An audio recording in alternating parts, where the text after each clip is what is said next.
Jai Shri Gurudev. Today we are going to discuss about the chapter 8, that is Watchman of the Lake in the first PUC English language syllabus. This is written by R.K. Narayan. It is in the drama form, but originally it is not in the drama form. It is a story, but it is dramatized for the viewers' sake. So now let us understand what is the story all about it. Okay. Okay. Now let us understand something about the author. This is the introduction to the author R.K. Narayan. Okay. R.K. Narayan was residing in Mysore itself. He is having his own house here in Mysore, that is in Yadavgiri, but it was sold to some real estate people. Later it is once again bought back by the municipal corporation of Mysore. Mysore Mahanagara Palike bought it back, and that is renovated, and also it is made as a museum. So all the people who have their valuable things related to R.K. Narayan can contribute to that museum, so that people can be aware about R.K. Narayan. They can learn so many things about R.K. Narayan when they go to museum. Okay, so that is the brief thing that I want to introduce you to R.K. Narayan, because he is a Mysorean, but basically he is a Tamilian. He came from Tamil Nadu to Mysuru since his father was working here. He lived with his family here in Mysore only, and he studied in Mysuru Maharaja College up to 10th standard. He studied in Mysuru Maharaja College, and then he moved to Mysuru Maharaja College itself for his graduation. After his graduation, he started his career as a teacher, but since he had a rift with his headmaster, later he left that job and he started writing the stories to magazines, and also he started writing the novels. So we can understand from this he was a novelist. Okay, so he was a South Indian writer, a novelist. He lived between 10 October 1906 to 13 May 2001. This is the period he lived between. He was born on 10th October 1906, and he died on 13 May 2001. Okay, so he has used in all his novels a town, an imaginary town, that is Malgudi. It doesn't exist anywhere really in India, but only for his novel sake, creation sake, he has used this imaginary town Malgudi. That is the place. Okay, that is the place name. Okay, he has also written so many novels, plenty of novels he has given to us. Only a few have mentioned for you. Swami and Friends, this is one novel. Malgudi Days, Financial Expert, something like this. Several novels he has written. And also we have to understand that he is not a dramatist, he is a novelist. He has given here what is the lesson which is prescribed for you in English language in first PUC, that is in the drama format. Okay, but it is not originally written by him. Watchman of the Lake, that is in the drama format, but it is taken from the story The Watchman. Okay, he has written the story The Watchman. From this story it is dramatized to make it a drama. Okay, Watchman of the Lake is in the drama format, but its original story is in the story format. Okay, are you clear with this? Okay, now let us move on to the next thing. This story sets in the region of Karnataka, in the western Ghats section near Chikmagaluru district. In Chikmagaluru district, you are familiar with a place called Baba Budangiri. That is a mountain range in the western Ghats. It is a mountain range. In that region, this story is set. It talks about, the story goes with the narration which is set in and around the places of Baba Budangiri hill. Okay, let us move on to the next thing that we have to understand about the story in detail. Okay, now we shall understand what are the characters involved in this drama. Okay, the first character we are going to understand is a village headman. This person, he is the head of the village. He takes care of all the activities of the village. He can interact with the king related to his village needs and village activities. Okay, the next one is king. King is the person who can take care of all the things of the land region. He is having his own huge area. He is the ruler. He is having all the powers to implement anything, to decide upon anything in that region. Okay, Mara is the character. He is the hero of this story, this drama. Okay, he is also the watchman of the lake. Who is the watchman of the lake means Mara is the watchman of the lake. In the similar name, one more character will appear in another lesson, that is around a medicinal creeper. Don't get confused with these two persons. Mara here in this lesson is the watchman of the lake. There in around a medicinal creeper, he is the storyteller. That he talks about medicinal creeper with reference to various stories. Okay, always he tells stories. So Mara, that character is also from the same region only.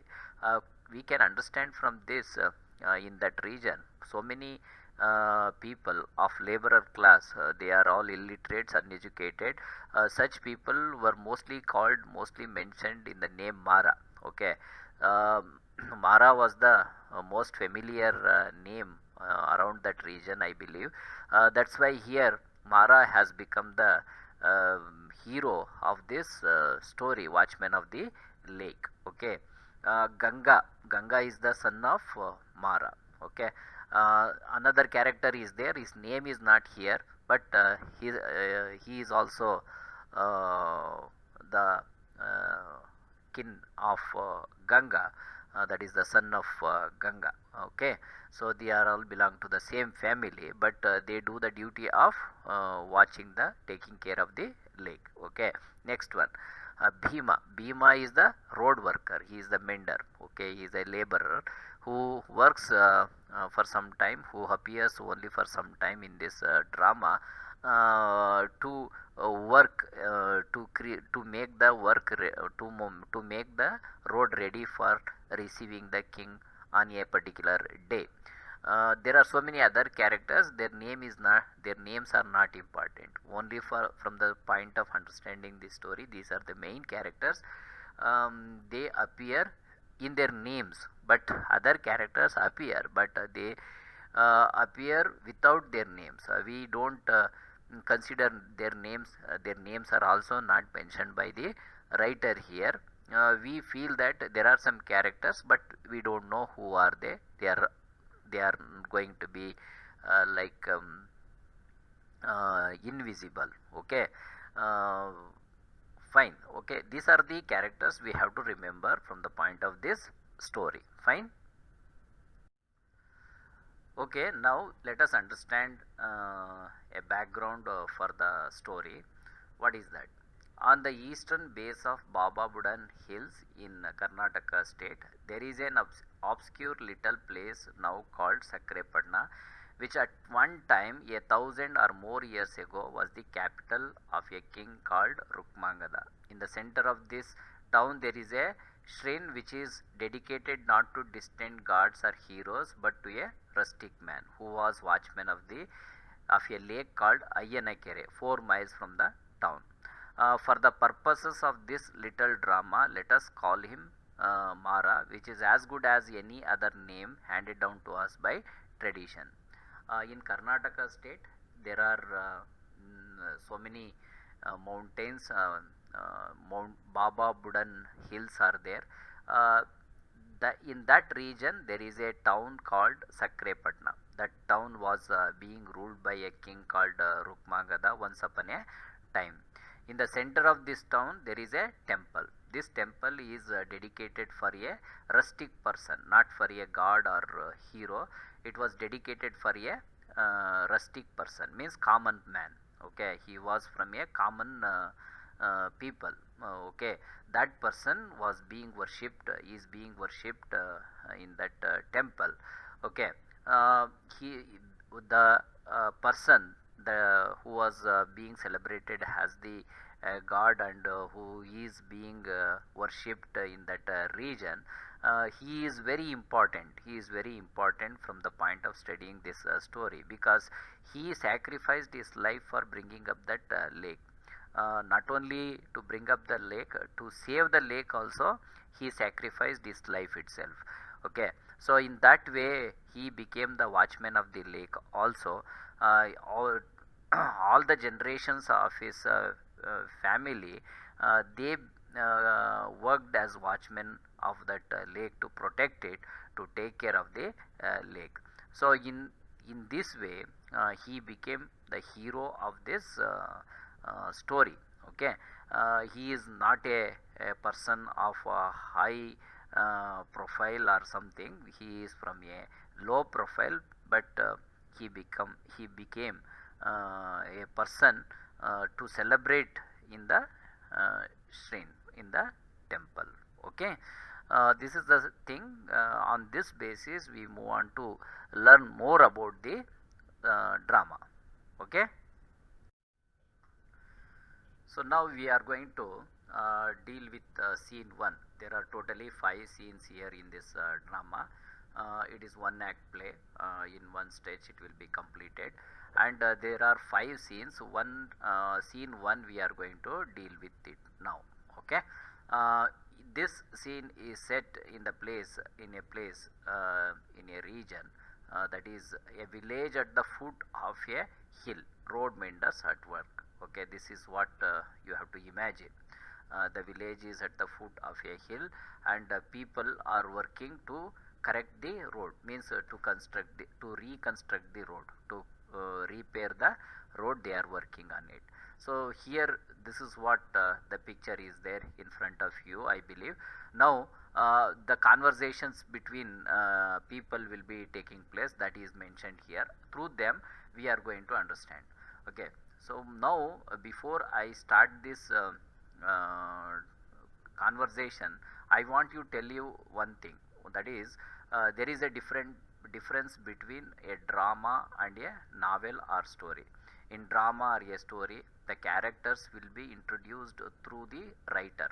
Okay, so here in drama the characters directly come in front of you to tell about themselves. Okay, they speak, and they speak of their mind, and that is how you are going to understand from their mouth, their uh, s- dialogue, what he wants to tell, and how it is going to be linked to with the entire story. But in the case of novel or story, the writer is going to tell the story about the characters. Okay, there is a third person narrator, but here there is no third person narrator. The first person narrator will be there. Each character, they come in front of you to tell about themselves, to tell about their thoughts, they tell about their ideas, they tell about their mind. Okay, so they speak, and that by listening to the speech of the individual characters, you will be able to understand what is that. Okay, what is the story that you can link with each dialogues of each characters. Okay, now I start with this. Village headman. As you all know, village headman is the head of the village. Okay, he is the main person who involves in all kinds of activities, needs of the village. He is a person from the point of administration also will be having link to the king. Suppose from the village if the king tells to collect the revenue taxes from the village people, he will do the duty. And also if something has to be done to the village, he goes and talks to the king. The king is going to sanction, grant some fund to complete the work, to provide the basic amenities for the people of that village. In that way, village headman is the link between the village and the king, okay, from the point of administration. This is the idea. So now he has taken some people with him to reconstruct the road that was for receiving the king the next day. Okay, all the people are working, and he is making the people to work for correcting the, for constructing the, for repairing the road. Okay, now go on, boys, go on with your work. Hey, you Racha, why do you stand looking at the sky? You there, you wretched dog. I will push you into the stream if I catch you again gossiping with your neighbor. You dwarf, there, have you no better business than giggling and talking?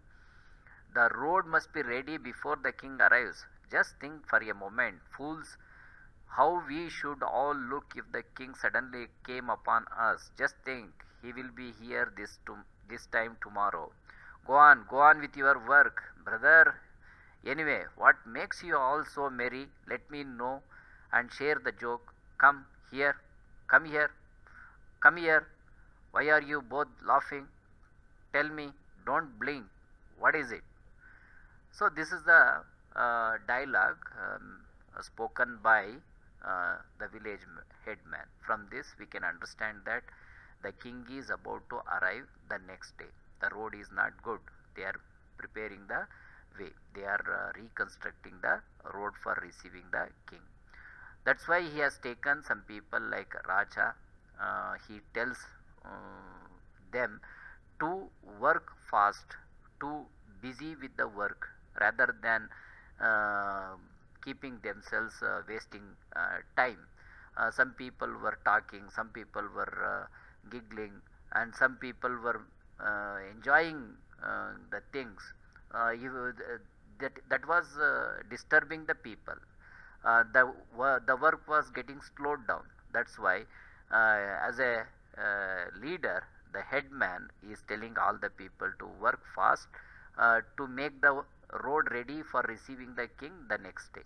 Okay, but finally the village headman makes up his mind to know about the matter which was making them busy with other things rather than the work. Rather than involving in the work, they were busy with other things like talking, gossiping, giggling and other things. Okay, so what was the matter? It was disturbing them. He wanted to know. That's why he called a person and told him to tell what all about it. Okay, so now you have understood what he wanted here. Let us move on to the next thing. Okay, when the headman told them to tell him what was all about they were discussing, some people said, Master, we were doing our work all right, but means they were not ready to explain what was the matter behind their discussion and getting disturbed. Okay, but what? It is Mara. Okay, somebody said it is Mara. They were disturbing. He was disturbing them. Okay, Mara. What about him? Is that lunatic anywhere here? Lunatic means hucha. Okay, a person who is not having the mental stability. So now headman has mentioned the word lunatic to refer Mara as a lunatic person. It means Mara was considered by him as the madman. So he said that. What about him? Is that lunatic anywhere here? He wants to know that. Yes, yes, he was behind the rock, peeped at us. When you called, he ran away. He said that the workman said that he was here only behind that rock, and he was peeping at them. When the headman started to shout, he ran away. That was the thing mentioned by the workman. Where is he now? Which way did he go? He is asking. Okay, where is he now? Which way did he go? He is asking to find him. He sprang off like a buck and ran up the hill. Okay, so just like a buck, he ran off and he went away. That was mentioned by the workman, headman. Here, stop all work, put down your spades and crowbars, and run and close round. Stop always out. Catch that thief and bring him here. Stun him, stun him with a blow if he resists. Bring him at once. Go. At once means immediately. They must go, having left the work to do. They all should go to catch that fellow Mara. It means Mara was the person always disturbing the headman. He is having some point. With that point only, Mara was disturbing the headman. That's why headman was angry with Mara. He told the workmen to catch that fellow and to bring immediately in front of him. What all the people did, having thrown their tools, spades, crowbars, they went in search of Mara and they brought him here to the headman. The workmen throw down their implements and scatter about their return, crying, Master, here he is. Now they have caught Mara and they have brought him to present him before the headman. Okay. Now the conversations between headman and Mara goes like this. Headman, Mara, you worthless dog, have I not told you to keep away from here? Mara, yes, my master. Headman, what do you mean by coming here and disturbing my workmen? Mara, I am not disturbing them. I am here on my own work. Let them go on with theirs. Headman, don't talk of your work. Fool, you are a lunatic. Know it? Don't imagine you have any kind of work. The only work you have now is to disappear. Mara, why so? Headman, don't ask. I have told you the reason 20 times. The king is passing this way, and I don't want him to know that our village has such fools as you. Mara, I don't feel I am a fool. Headman, now listen. Keep out of our view the next 2 days when the king passes this way and back. Otherwise, I will have you locked up in the cellar behind that old temple. Here, these are the conversations happen between headman and Mara. Headman is telling Mara not to appear there in that region for 2 days because he was disturbing the workmen. Okay, Mara is insisting upon that he was not disturbing any of the workmen. He was there only to do his work. But according to the headman, Mara is not having any work to do rather than going away from the place. Headman doesn't want Mara to meet the king. The king also should not come to know about Mara. If he meets, the king might think that that village is having several fools in that village.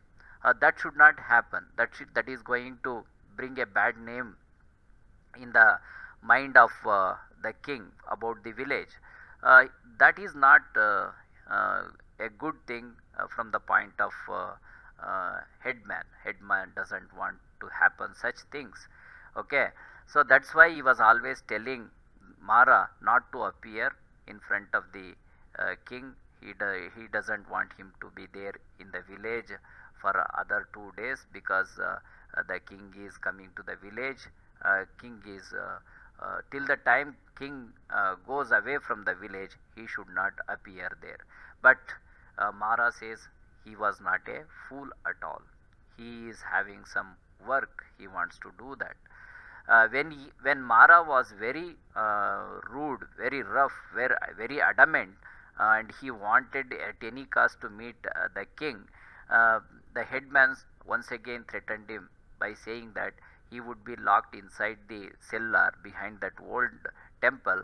Otherwise, if he doesn't, unless he listens to his words, unless he goes away from the place, he would be locked. Okay, that is the warning, that is the threatening he has given to Mara. But Mara doesn't care about that. Okay, you know that already Mara is threatened by the headman.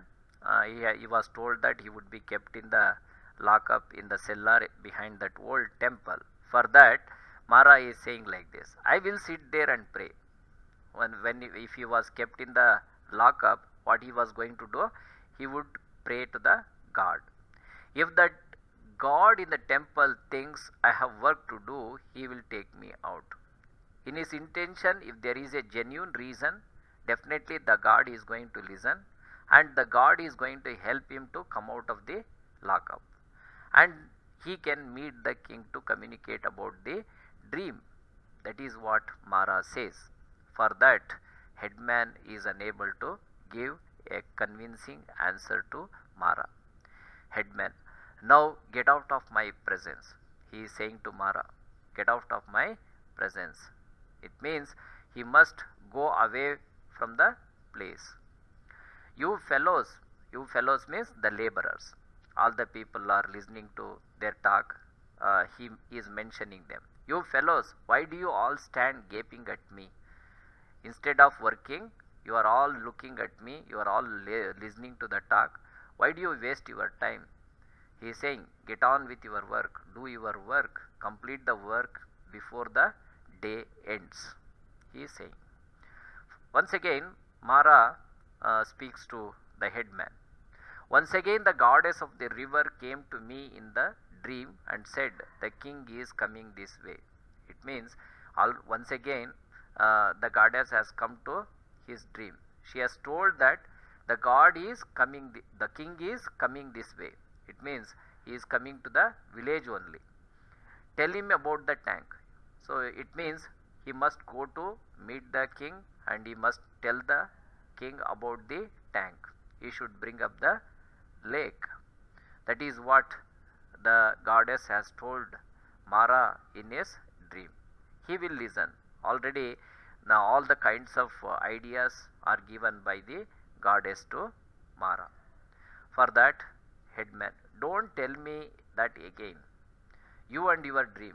I feel tempted to kick you. He is getting angry when he said that, because already several times Mara has told him about the lake, about the dream, about the goddess. The headman is thinking that Mara is a low profile person.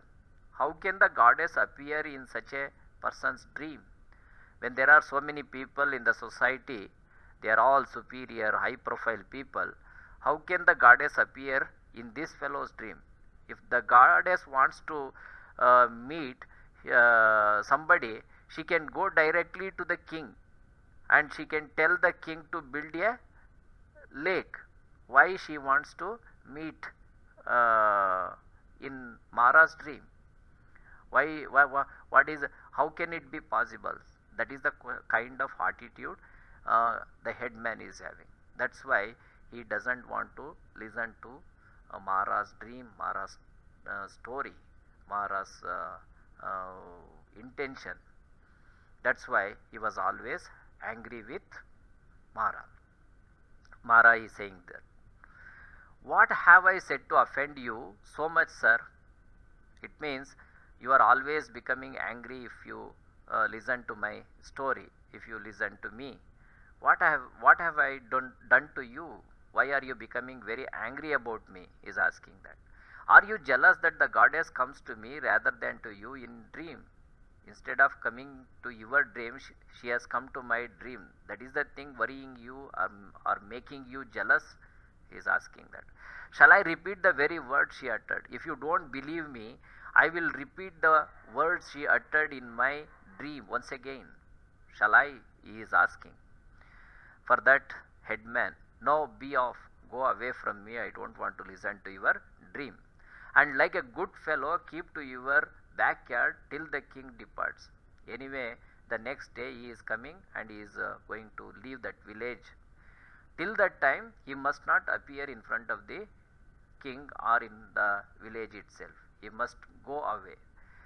I will give you a fine gift if you behave yourself. For many times he tried in different way to keep Mara away from the village, but Mara did not show any sign of moving away from the village. He gave warnings. Uh, he threatened him. He tried in different ways, but he did not listen. When he did not listen, he made up his mind to offer a gift if he listened to him. For that, Mara is saying like this: another person has already given me the greatest gift any man could give you. He had already got a gift, that is the greatest gift one person has given. No other person could give such a wonderful, greatest gift for me. That is the answer he gave to headman. And also he is asking, shall I say who that person is? Who is that person who has given me the greatest gift? Shall I say? He is asking. When he said that, what he is going to give a reply? When Mara said he had already received a gift which could not be replaced by any other gift, headman is showing interest to who is that man. Say he is asking headman, oh, who is that great man? He is asking that question. Who is that great man who has given you the greatest gift which could not be replaced by any other gift? For that, Mara said, my father-in-law.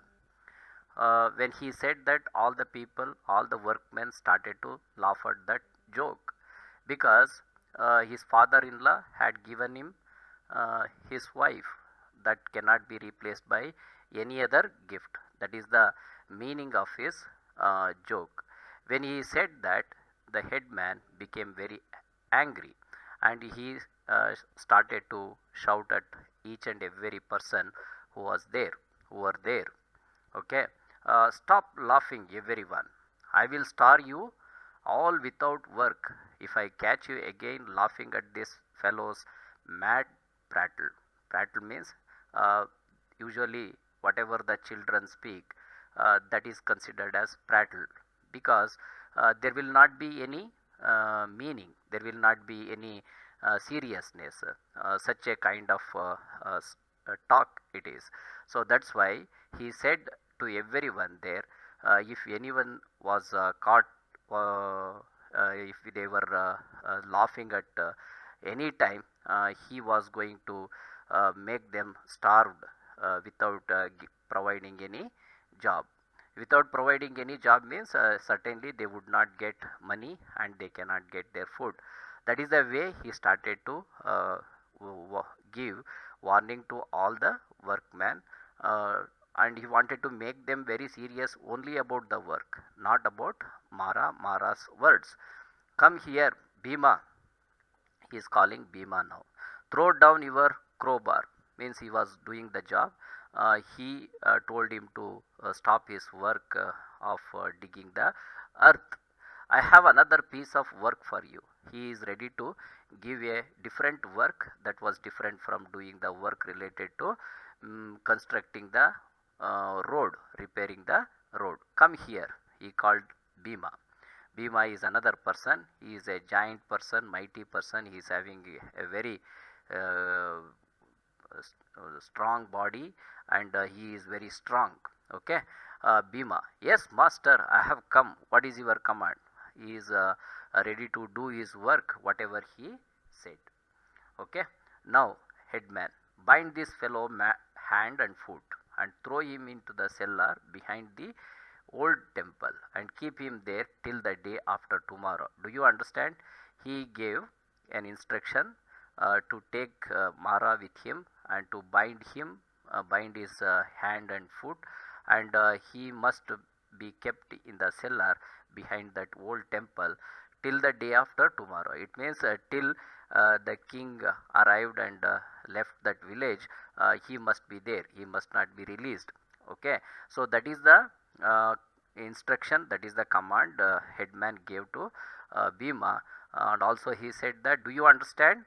He said, it means Bhima must understand whatever the command he has given, he must do his order. Bhima, yes master. Now Bhima is ready to do whatever the headman said. Headman, Mara, have a look at this giant. It means giant means he is a very strong person, mighty person. He is physically very strong. No one can beat him, no one can defeat him. Such a strong body he is having that cannot be defeated. That's why Mara is shown the strength of Bhima. He can swing an elephant by its tail. That is the power of Bhima. He can swing an elephant by its tail. Even though elephant is very strong and mighty, such an animal can also be defeated by Bhima. That is the confidence of headman towards Bhima. So have a care, be careful with Bhima, he is saying to Mara. If you try any tricks on him, he will crush you between his thumb and forefinger. That is how he is going to make him destroyed. It means in between just his thumb and forefinger, he can crush, he can defeat, he can kill Mara if he tried any tricks on him. This is the kind of warning headman gave to Mara, and also he told Bhima to take care of Mara. So like this the conversation went on between them. Now Mara is handed over to the custody of Bhima. Bhima has to take care of him. He has to be taken to the cellar. There he must keep him for another 2 days. At that time Bhima will become the custodian, and Mara is going to become the prisoner for Bhima. Then Mara is asking Bhima some questions. They are all silly questions, innocent questions. They seem to be innocent questions. Okay, but how there will be a kind of joke, comedy will erupt in between when they were talking is going to be observed here. Okay, Mara, how did you manage to grow so fat?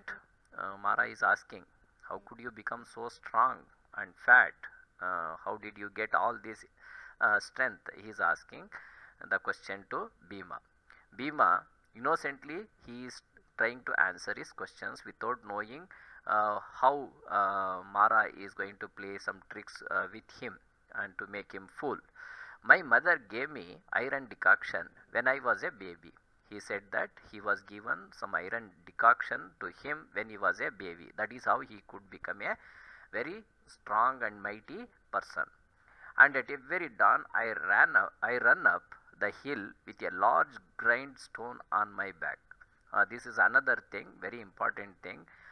He tells a secret of him, how he became very strong. Having carried a large grindstone on his back uphill, he achieved the strength. He became very strong. It is a very big stone. He also mentions that it is not a small stone, it is a very big stone. You can't move it even an inch. Mara was told that he could not move even an inch. Such a big stone it was. He used to carry every day uphill the large grindstone on his back.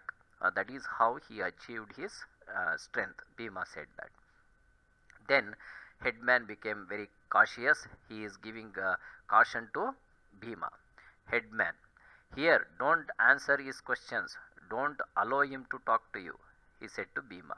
Don't allow him to ask you many questions, or don't talk to him, because he is your prisoner. Means Mara was his prisoner. That is why he gave the caution to Bhima. Mara, why not? I too would like to grow fat and strong. He is asking. I also would like to become very fat and strong. That's why I should ask a question. Why are you stopping him to answer my questions? Why should not I ask the questions? This is how he asked the headman. If taking iron decoction and carrying grindstones uphill could make me strong, why should I not try it? If I can, if I take iron decoction and carried the grindstones uphill, if it makes me strong, then I also like to become very strong. I also try that. So that is how he replies. Maybe you will not think me mad then. If he becomes very strong, headman will be scared of him and he will not say the madman, lunatic, bad guy, and all those words he used to scold Mara. Then once he becomes very strong, headman will also be scared of him and he will not say anything to Mara. That is the thinking of Mara. Then Bhima tried to answer him.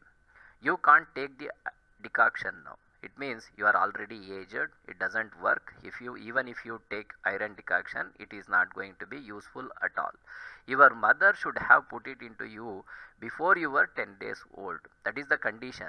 If your mother had put you the iron decoction before you were 10 days old, then only it would have worked and you could have become very strong like him. But now already time is past, he is aged, he is old. If he takes now, that is not going to be useful, that is not going to work at all. That is the answer Bhima told convincingly to Mara. Then headman is saying that Bhima, don't you talk to him, don't you see he is your prisoner. Bhima is given a caution once again. What is that? Bhima should not talk to him and he should think that Mara was his prisoner. That is what the headman told to Bhima. Then Bhima he is saying like this, yes, I will be careful hereafter, but who will do my work here? He is worried about his job, he is worried about his salary. If he if he has gone to take care of Mara, certainly he would not get the job, he would not get the salary and all. That is the worry of Bhima. That's why he is asking who will do my work here. When he asked that question, headman convinced him with the salary. The work would be taken care by somebody else and he would get the salary same as that of his salary. Moreover, he added few more things that would definitely please Bhima to do his job very interestingly and very enthusiastically, which is assigned now. When Bhima was worrying about his salary and his work, headman assured something. What is that? Don't concern yourself with it. Don't worry about your salary or the work. You will get your wages all the same, perhaps a quarter more if you do this bit of work well. He assured that he would get the same wages, how much he was getting earlier, the same amount he was going to get if he had done the work better. Perhaps he was assured of more than what he was getting earlier, what he used to get earlier. A quarter more was assured for Bhima, only that he had to do the work better. It means he was assigned the job of taking care of Mara. He must keep him in the cellar behind that old temple for the next 2 days. If he had done that work, certainly he was assured of getting more than what he used to get. Now take him away and sit over him till the evening of the day after tomorrow. It means the next day the king is going to arrive to the village and again he is going to leave. So till that time he must take care of Mara. He must not be allowed to go outside to meet the king. So that is how he had to take care of his job.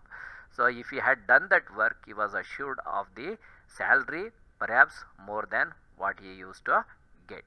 So he said that, he assured that. And also he instructed once again, he reminded once again, take him away. Drag him like an animal if he resists. He gave the full liberty of controlling Mara. In what way? If he had resisted, he would have been dragged like an animal. That was the liberty power Bhima was given by the headman. Now Mara is scared. Mara is afraid of Bhima. For that he said, "No, no, I won't resist. I will go with him gladly." He accepted. He would go with him gladly. He would not resist. He assured. So he is ready to go with Bhima. Come on, I will tell you all about my dream as we go. Mara is taking Bhima, and he is telling that, let us go. I will tell you all about my dream as we go. It means Mara wants to tell his story to Bhima as and when they were going to the cellar behind that old temple. So that is the trick he is going to use to escape from Bhima as well. For that headman is very careful. Headman says, "Bhima, don't allow him to do that." It means don't listen to any story. Don't allow him to tell the story itself. While telling the story, he uses some tricks. What is that tricks? He wants to talk to you and slip away while you are listening. It means Mara goes on telling the story. Bhima goes on listening to the story. At that time, Bhima will forget the duty, and then Mara can escape. Mara will escape. That is the caution headman is giving to Bhima.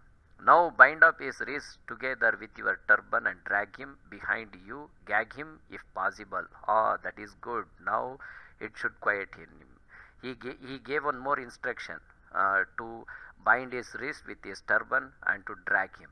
So the same thing he did. The same thing Bhima also did. He tied his hands with his turban, and also he dragged him. At that time, when he saw that he was being dragged by Bhima, headman was very happy. For that he said, "Ah, that is good. Now it should quieten him." He felt very happy for the work done by Bhima as it was instructed to him. "Now be gone. Our time has been wasted." It means because of Mara, they had wasted a lot of time. All the people were listening to the conversations, the discussions, the disputes which were going on between headman and Mara. They were not doing any work. So now headman is worrying about the work. He told his men to do the work. Already some time was wasted because of that fellow Mara. Now he doesn't want to waste his time. He told his men to do the job. "Now swing your arms faster." Means he wants to do the work faster. He told them to do the work faster. "You must have the path ready even if you have to work by lamplight after dark." Of course, there is no electricity in that period. That is for sure we can understand from this. He is telling the men to do the work, to complete the work by the day. It means on the same day they had to complete the work. The path had to be ready. Whatever may be the extent of time they had to work and complete the work. That is the only thing. Even if they had to work in the night time, they had to complete the work, only then they can go. That is how headman is giving the instruction to all the men to get the road ready for receiving the king the next day. Okay, so this is what all about the scene 1. Now we understood about Mara, we understood about the headman, we understood about the king. Mara wants to give some information to the king, and the headman is not allowing him. Mara is having some intention to meet the king. That intention is to inform the king about his dream. In his dream, the goddess has appeared, and the goddess has told him to meet the king to inform about building up the lake, as it is instructed by the goddess in his dream. So now the king has to build a lake for all the people in that region. Okay, so this is something which is the basic for the entire drama, for the entire story that we are introduced through scene 1 here. Okay, I hope you have all understood about the basic things, the introduction part of the Watchmen of the Lake. Okay.